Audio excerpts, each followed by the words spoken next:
Let's go.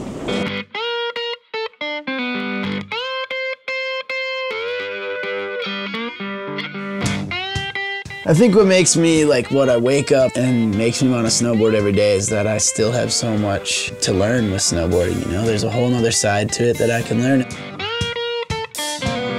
You know, like snowboarding kind of never ends. Once you think you've learned every trick, there's no way you've learned every trick.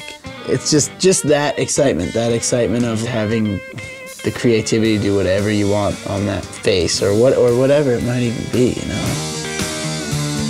When it snows 3 feet, that storm, you go and ride that line like nobody else rides that one, you know? Like that's your line. Like in those conditions, it was 3 feet that day and you needed a snorkel because it was so deep, you know? And then it's somebody else's line another day and that's what's rad. You really get to the freedom to learn just as much as you want about it and it's never ending. You're never gonna learn everything about it. When you have like a passion for something, it's always in your head.